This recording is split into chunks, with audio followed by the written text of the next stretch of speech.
Hello guys, कैसे हैं आप सब। आई होप आप सब अच्छे होंगे और अपने एग्जाम के प्रिपरेशन बहुत अच्छे तरीके से कर रहे होंगे। मैं प्रियंका आर्या आप सबका आपके अपने यूट्यूब चैनल में बहुत बहुत स्वागत करती हूँ। आज से हमारे चैनल पे India year book series start की गई। जैसे कि आप सबको पता है कि यूपीएससी एग्जाम के लिए, सिविल सर्विसेज एग्जाम के लिए इंडिया ईयर बुक बहुत ही इंपॉर्टेंट होती है। 5 से 6 क्वेश्चन तो इंडिया ईयर बुक से डायरेक्टली पूछे ही जाते हैं। किसी भी स्टेट के पीएसएस एग्जाम का पेपर लेके देख लीजिए, कम से कम 5 से 6 क्वेश्चन आपको इंडिया ईयर बुक से डायरेक्टली मिलते हैं और इनडायरेक्टली तो आपको बहुत सारे क्वेश्चन होते हैं। इसीलिए हमारे चैनल पे India year book series start की गई। इसमें आपको इंडिया ईयर बुक के बारे में पढ़ाया जाएगा, उससे रिलेटेड सारे इंपॉर्टेंट फैक्ट्स दिए जाएंगे।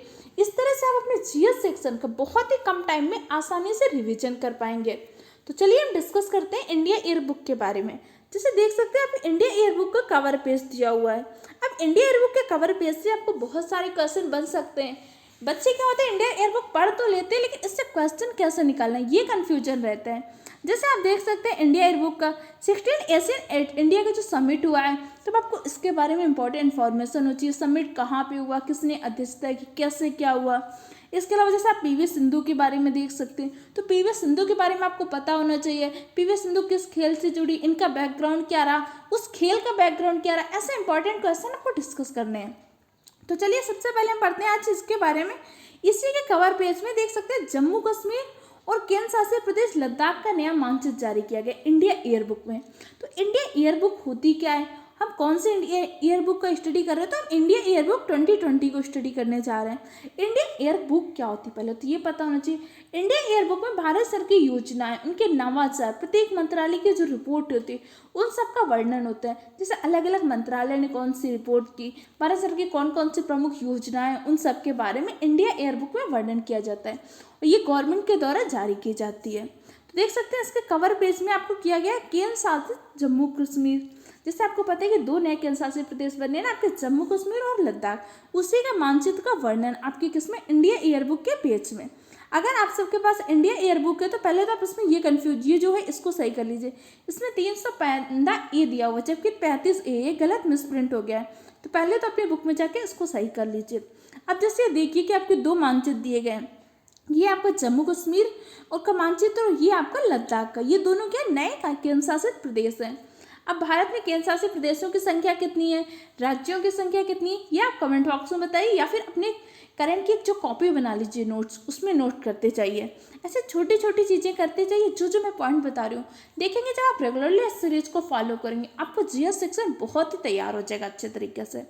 अब चलिए आगे पढ़ते हैं। भारतीय संविधान के अनुच्छेद 370 और अनुच्छेद 35A को निरस्त किए जाने के केंद्र सरकार के ऐतिहासिक निर्णय के बाद अब अनुच्छेद 370 और 35A को क्या कर दिया गया, निरस्त कर दिया जाएगा। इसके पश्चात जम्मू कश्मीर और केंद्र शासित प्रदेश का लद्दाख का नया मानचित्र। अब इसको निरस्त करने के पश्चात जम्मू कश्मीर और लद्दाख को 2 नए केंद्र शासित प्रदेश बनाए गए जिसके मानचित्र का वर्णन आपकी इंडिया ईयर बुक में 2020 में किया गया है। नए केंद्र शासित प्रदेश जो लद्दाख में 2 जिले हैं, कौन कौन सा, कारगिल और लेह। तो जो नया केंद्र शासित प्रदेश आपका लद्दाख बनाया गया, लद्दाख में आपके 2 जिले कारगिल तथा लेह। और जबकि पूर्व में जो जम्मू कश्मीर है, जम्मू कश्मीर राज्य के जो शेष भाग है, नया केंद्र शासित प्रदेश है आपका जम्मू कश्मीर में। जम्मू कश्मीर और केंद्र शासित प्रदेश लद्दाख 2 नए केंद्र शासित प्रदेश बनाए गए। और जो आपका लद्दाख है, लद्दाख के अंतर्गत आपके 2 जिले हैं, कारगिल और लेह। अब आपको कारगिल और लेह के बारे में इंपॉर्टेंट इन्फॉर्मेशन पता होनी चाहिए। तो चलिए सबसे पहले हम पढ़ते हैं अनुच्छेद 370 के बारे में कि अनुच्छेद 370 है क्या।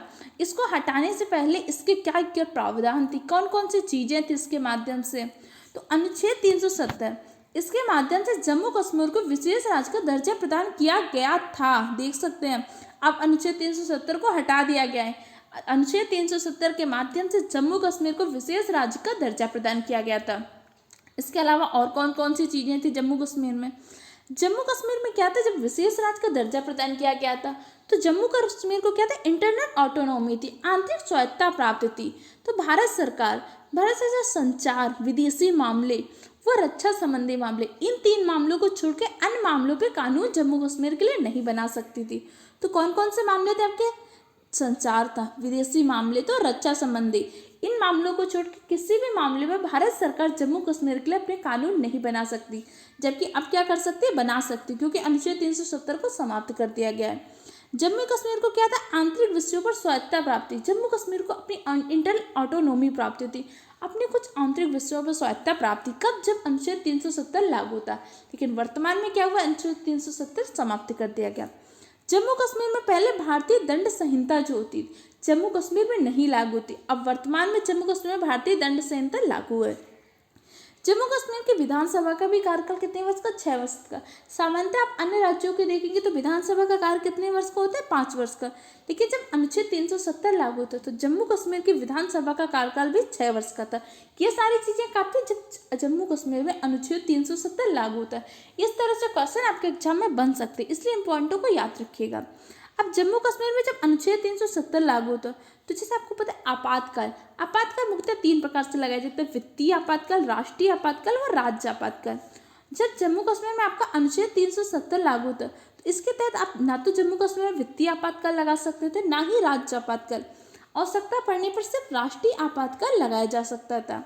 तो आपातकाल कब कंडीशन में लगता है, आपातकाल का वर्णन संविधान के किस अनुच्छेद में, ये सारी चीज़ें आपको पता होनी चाहिए। तो इन सारी चीज़ों को आप नोट करिएगा स्टडी करके, क्योंकि जो जो चीज़ें मैं आपको बताती जा रही हूँ उनके नोट्स बनाते जाइएगा। इस तरह से आप देखेंगे आपके जीएस सेक्शन का बहुत अच्छे तरीके से रिविजन हो जाएगा। तो जम्मू कश्मीर में अब हम कौन सा आपातकाल लगाया जा सकता है, अनुच्छेद 370 समाप्त होने के पश्चात। अनुच्छेद 370 समाप्त होने के पश्चात जम्मू कश्मीर में वित्तीय आपातकाल भी लगाया जा सकता है, राज्य आपातकाल भी और राष्ट्रीय आपातकाल, तीनों लगाए जा सकते हैं। और जब अनुच्छेद 370 लागू था तो जम्मू कश्मीर में कौन सा आपातकाल नहीं लगाया जा सकता था, वित्तीय आपातकाल नहीं लगाया जा सकता था, राज्य आपातकाल नहीं लगाया जा सकता था, सिर्फ आप राष्ट्रीय आपातकाल को लगाया जा सकता था। ये तो आपने पढ़ा अनुच्छेद 370 के कुछ इंपॉर्टेंट पॉइंट। अब चलिए पढ़ते हैं अनुच्छेद 35, इसको भी समाप्त किया गया। तो इसमें क्या था, अनुच्छेद 35A के अंतर्गत स्थानीय निवासी की परिभाषा दी गई कि जम्मू कश्मीर के स्थानीय निवासी किसको मानेंगे, इसकी परिभाषा दी गई आपके अनुच्छेद 35A के अंतर्गत। वर्तमान में अनुच्छेद 35A को भी समाप्त कर दिया गया है। इसके अंदर जम्मू कश्मीर के निवासियों को कुछ विशेषाधिकार प्राप्त होते हैं, जैसे अनुच्छेद 35A लागू होने पर क्या था, अब जम्मू कश्मीर में कोई अन्य राज्य के निवासी संपत्ति नहीं खरीद सकता था, वहाँ पे संपत्ति नहीं बना सकता था, जबकि इसके समाप्त होने के पश्चात अब आप जम्मू कश्मीर में भी संपत्ति खरीद सकते हैं, वहाँ पे भी अपना व्यापार कर सकते हैं, अपने मकान बना सकते हैं, जबकि पहले ऐसा नहीं था। तो इसके बाद हम पढ़ते हैं जम्मू कश्मीर पुनर्गठन अधिनियम 2019। ये जम्मू कश्मीर पुनर्गठन अधिनियम 2019 क्या है, इसके बारे में इंपॉर्टेंट पॉइंट। जम्मू कश्मीर पुनर्गठन अधिनियम आपका 31 अक्टूबर 2019 को लागू हुआ। तो सबसे पहले तो आपको पता होना चाहिए 31 अक्टूबर 2019 को लागू हुआ। अब 31 अक्टूबर को ही क्यों लागू किया गया, क्योंकि 31 अक्टूबर को क्या होता है, राष्ट्रीय एकता दिवस के रूप में मनाते हैं। राष्ट्रीय एकता दिवस के रूप में क्यों मनाते हैं, क्योंकि वल्लभ भाई पटेल का जन्म दिवस है, और वल्लभ भाई पटेल का हमारी भारतीय गणराज्य में जो रियासतों का एकीकरण था उसमें सरदार वल्लभ भाई पटेल की बहुत ही महती भूमिका थी। इसीलिए 31 अक्टूबर 2019 को जम्मू कश्मीर पुनर्गठन अधिनियम लागू हुआ। अब सरदार वल्लभ भाई पटेल के बारे में कुछ इंपॉर्टेंट पॉइंट आपको याद होने चाहिए, कंफर्म होने चाहिए बिल्कुल। इसी तरह से इंडिया एयरबुक को पढ़ना है। इस जैसे आपने सरदार वल्लभ भाई के पटेल की बात आई, 31 अक्टूबर की बात आई, तो इससे रिलेटेड जो भी क्वेश्चन बन सकता है आपको पता होना चाहिए। जैसे भारत का विस्मार्क किसको बोलते हैं, तो भारत का विस्मार्क बोलते हैं सरदार वल्लभ भाई पटेल को। तो सरदार वल्लभ भाई पटेल को भारत का विस्मार्क क्यों बोलते हैं, तो विस्मार्क कौन था पहले आपको ये पता होना चाहिए, जो जर्मनी का एकीकरण हुआ था। जर्मनी के एकीकरण में विस्मार्क की बहुत ही महती भूमिका थी। उसी प्रकार भारत में जब रियासतों का एकीकरण हुआ तो उसमें सरदार वल्लभ भाई पटेल की महती भूमिका थी, इसीलिए सरदार वल्लभ भाई पटेल को भारत का विस्मार्क बोलते हैं। अब आपको ये पॉइंट पता होना चाहिए कि भारत का विस्मार्क क्यों बोलते हैं। फिर सरदार वल्लभ भाई के रिलेटेड इंपॉर्टेंट इन्फॉर्मेशन पता होना चाहिए। अब जैसे सरदार वल्लभ भाई पटेल को सरदार की उपाधि कहाँ पे मिली थी, तो सरदार वल्लभ भाई पटेल को उपाधि मिली थी बरदौली में। बरदौली की महिलाओं ने सरदार वल्लभ भाई पटेल को सरदार की उपाधि दी थी। तो अब आपको जाके क्या करना है, सरदार वल्लभ भाई पटेल से रिलेटेड इंपॉर्टेंट इन्फॉर्मेशन को कलेक्ट करना है। इनको सरदार की उपाधि कब मिली थी, भारत का विस्मार्क किसने बोला था, विस्मार्क के जर्मनी के एकीकरण में क्या महत्वपूर्ण भूमिका थी, इनका भारत की रियासतों के एकीकरण में सरदार वल्लभ भाई पटेल की क्या महत्वपूर्ण भूमिका थी। इन सब चीज़ों को अपनी नोटबुक में नोट करिएगा। इसके अलावा एक और चीज़ है, जैसे सरदार वल्लभ भाई पटेल के लिए स्टैचू ऑफ यूनिटी बनी है, तो इसके बारे में सारी इंपॉर्टेंट इन्फॉर्मेशन आपको पता होनी चाहिए कि इसका बनना प्रारंभ कब हुआ था, किस कंपनी ने बोली लगाई, कितना क्या किया। तो कुछ इंपॉर्टेंट इन्फॉर्मेशन हम डिस्कस कर लेते हैं, बाकी आप जाके स्टडी करिए, क्योंकि इंडियन एयरबुक के अंदर 32 पेजेज हैं, 34 लेसन टाइप के हैं। अगर हम एक एक को बहुत डिटेल से समझाने तो आपको बहुत टाइम लग जाएगा, इसलिए आपको मैं समझा रही हूँ कि किस तरह आपको इंडिया एयरबुक पढ़नी है। कुछ इंपॉर्टेंट पॉइंट डिस्कस कर देंगे, उनके बारे में बाकी आपको स्टडी करनी है, इससे आपका रिवीजन भी हो जाएगा और बहुत अच्छी तरीके से तैयारी भी हो जाएगी। जैसे हम पढ़ते हैं स्टैचू ऑफ यूनिटी के बारे में, यह विश्व की सबसे ऊंची मूर्ति है। इसकी लंबाई कितनी है, 182 मीटर है, और फीट में कितनी है, तो 597 फीट है। इसके बाद क्या होती है, अगर विश्व की सबसे ऊंची मूर्ति, तो दूसरे स्थान पे तो कोई ना कोई होगी, तो दूसरे स्थान पर कौन सी है, चीन की जो स्प्रिंग टेम्पल बुद्ध है, ये दूसरे स्थान पर है। विश्व की सबसे ऊंची मूर्ति कौन सी है, तो ये है। और दूसरे स्थान पर फिर कौन है, तो इसके बारे में भी आपको इन्फॉर्मेशन पता होनी चाहिए। इसके आधार के साथ ऊंचाई कितनी है, 208 मीटर है, और फीट कितनी है, 682 फीट है। इसकी योजना में जो बनाया गया था, इसकी लागत कितनी रखी गई थी, फिर इसके बाद किस कंपनी को इसका ऑर्डर दिया गया, तो इसको दिया गया था लार्सन एंड टुब्रो को। लार्सन एंड टुब्रो रेलवे से रिलेटेड भी बहुत सारे ऑर्डर लेती है भारत सरकार के, तो आपको लार्सन एंड टुब्रो के बारे में पता होना चाहिए। इस कंपनी की स्थापना कौन हुई थी, इसका MD कौन है, इसके बारे में इंफॉर्मेशन आपको पता होनी चाहिए लार्सन एंड टुब्रो के बारे में। इसके अलावा लार्सन एंड टुब्रो ने इसके निर्माण के लिए कितनी की बोली लगाई थी, तो ये आपको पता होना चाहिए। फिर इसमें आकृति, निर्माण तथा रख रखाव सब शामिल था, किसने बोली लगाई थी, लार्सन एंड टुब्रो ने। इसका निर्माण कार्य कब प्रारंभ हुआ था, इसका निर्माण कार्य आपका प्रारंभ हुआ था 31 अक्टूबर 2013 को, और ये कहाँ पे है, गुजरात में। उस टाइम पे गुजरात के CM कौन थे, तो माननीय नरेंद्र मोदी उस टाइम पे गुजरात के CM थे जब इसका निर्माण कार्य प्रारंभ हुआ था, आपको इस तरह से भी पता होना चाहिए। इसका प्रारंभ कार्य समाप्त कब हुआ, 2018 में समाप्त हो गया था। इसका उद्घाटन कब किया था, तो इसका उद्घाटन किया था भारत के प्रधानमंत्री नरेंद्र मोदी ने। जब इसका निर्माण कार्य प्रारंभ हुआ था तो नरेंद्र मोदी क्या थे, गुजरात के CM थे, और जब इसका उद्घाटन हुआ था तो उस टाइम पे क्या थे, नरेंद्र मोदी हमारे भारत के PM थे। कब हुआ था, सरदार पटेल के जन्म दिवस पर 31 अक्टूबर 2018 को। इस तरह से और इन्फॉर्मेशन आप जाके कलेक्ट करिएगा। अब जैसे स्टैचू ऑफ यूनिटी, तो ये जैसे सरदार वल्लभ भाई पटेल भारत के प्रथम उप प्रधानमंत्री थे और प्रथम गृह मंत्री थे। कौन, सरदार वल्लभ भाई पटेल। ऐसे सारी इंपॉर्टेंट इन्फॉर्मेशन नोट करते जाइएगा, और जो मैं अभी इंपॉर्टेंट इन्फॉर्मेशन बता रही इन सबको नोट करते जाइए, क्योंकि जब आप शॉर्ट फॉर्म में इंपॉर्टेंट इन्फॉर्मेशन के नोट्स बनाते रहेंगे, फिर इसका बार बार रिवीजन करते रहेंगे, तो कई बार क्या होता है, आपको बुक नहीं पढ़नी पड़ेगी। एक बार आप बुक को पढ़ लिया होगा, इसके बाद इंपॉर्टेंट इन्फॉर्मेशन के नोट्स बनाते रहिए। जो जो चीज़ें मैं कह रही हूँ उसके लिए जगह छोड़िए, जाके स्टडी करके नोट्स बनाइए। फिर देखिएगा अब इसको आप टाइम पे रिवीजन करते रहिए, आपके GS सेक्शन का बहुत ही आसानी से रिवीजन हो पाएगा। गुजरात के तत्कालीन मुख्यमंत्री कौन थे, आपके नरेंद्र मोदी। उस टाइम पे इन्होंने क्या किया, तो इन्हीं के जन्म दिवस पर 31 अक्टूबर को मूर्ति के निर्माण का शिलान्यास किया था। तो इस मूर्ति के निर्माण का शिलान्यास किसने किया था, नरेंद्र मोदी ने किया था। उस टाइम पे नरेंद्र मोदी कौन थे, गुजरात के CM थे। तो उस टाइम पे गवर्नर आपके कौन थे, इसका आंसर कमेंट बॉक्स में दीजिए। और ये आपके कहाँ पे स्थित है, तो ये स्मारक जो सरदार सरोवर बांध के पास, वहाँ से 0.2 किलोमीटर दूर पे साधु बेट नामक स्थान है। और ये किस नदी के तट पर है, तो ये आपका नर्मदा नदी के तट पर है। और ये किस राज्य में है, तो गुजरात में। गुजरात में कहाँ पे, तो भारूच के निकट है, नर्मदा नदी पर है। ये सारे इंपॉर्टेंट इन्फॉर्मेशन आपको पता होनी चाहिए। चलिए, इस तरह से आपने इसके बारे में जाना।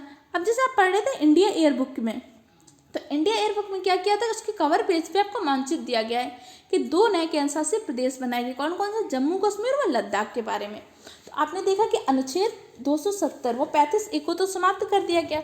इसको समाप्त करने के पश्चात क्या किया गया, जम्मू कश्मीर और लद्दाख 2 केंद्रशासित प्रदेशों में विभक्त किया गया।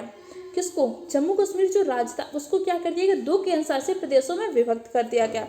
लेकिन ये दोनों जो केंद्रशासित प्रदेश, इनका जो हाई कोर्ट होगा एक ही होगा, संयुक्त रूप से एक ही। ऐसा और कौन कौन से राज्यों के साथ है जो 2 राज्यों का हाई कोर्ट एक है, इनका आंसर कमेंट बॉक्स में दीजिए। अब जम्मू कश्मीर की देखरेख कौन करेगा, लेफ्टिनेंट गवर्नर के माध्यम से दोनों केंद्रशासित प्रदेशों की देखरेख की जाएगी। अब आपको ये पॉइंट पता होना चाहिए कि जैसे सामान्यतः राज्यों की देखरेख किसके माध्यम से की जाती है, गवर्नर, राज्यपाल के माध्यम से।